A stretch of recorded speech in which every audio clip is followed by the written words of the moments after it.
स्नान और नहाने में अंतर। एक बार देवी सत्यभामा ने देवी रुक्मिणी से पूछा कि दीदी, क्या आपको मालूम है कि श्री कृष्ण जी बार बार द्रौपदी से मिलने क्यों जाते हैं?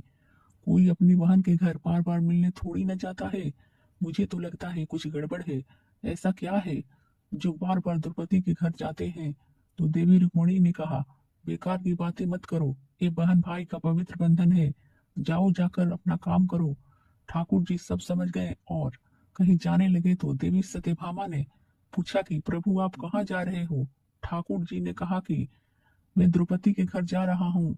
अब तो सत्यभामा जी और बेचैन हो गई और तुरंत देवी रुक्मिणी से बोली, देखो दीदी, फिर वहीं द्रौपदी के घर जा रहे हैं। कृष्ण जी ने कहा कि क्या तुम भी हमारे साथ चलोगी? तो सत्यभामा जी फौरन तैयार हो गई और देवी रुक्मिणी से बोली कि दीदी, आप भी मेरे साथ चलो और द्रौपदी को ऐसा मजा चखा के आएंगे कि वो जीवन भर याद रखेगी। देवी रुक्मिणी भी तैयार हो गई। अब दोनों देवियां द्रौपदी के घर पहुंची तो देखा कि द्रौपदी अपने केस संवार रही थी। जब द्रौपदी केस संवार रही थी तो भगवान श्री कृष्ण ने पूछा, द्रौपदी क्या कर रही हो?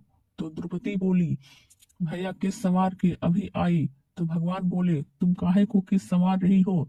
तुम्हारी तो दो दो भाई भाभी आई है, ये तुम्हारे केस संवारेगी।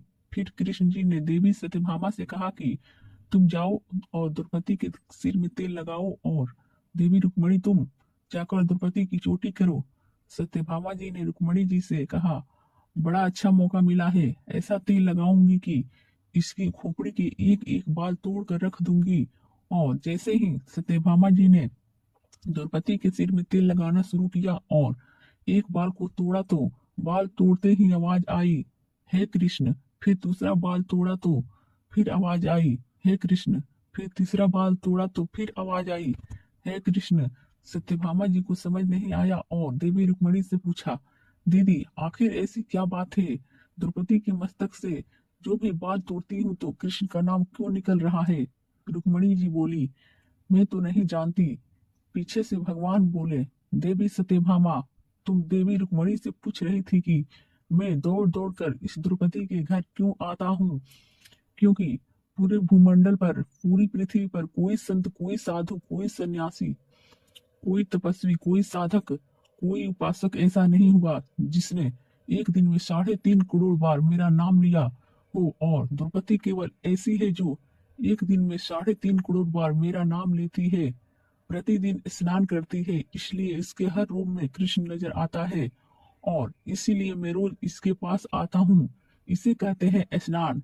जो देवी द्रौपदी प्रतिदिन किया करती थी, हम जो हर रोज साबुन, शैम्पू और तेल लगाकर अपने तन मन को स्वच्छ कर लिया, इसको केवल नहाना कहा जाता है। स्नान का मतलब है हमारे शरीर में 3.5 करोड़ रोम छिद्र हैं। जब नारायण से पूछा गया, ये 3.5 करोड़ रोम छिद्र कर्मों के दिए गए हैं, तो नारायण ने कहा, जब मनुष्य 3.5 करोड़ बार भगवान का नाम ले लेता है, तब जीवन में एक बार उसका स्नान हो जाता है। इसको कहते हैं स्नान। श्री कृष्ण का नाम तब तक जपते रहिए जब तक 3.5 करोड़ बार भगवान का नाम ना जप ले। जय श्री राधे राधे, जय श्री राधे राधे।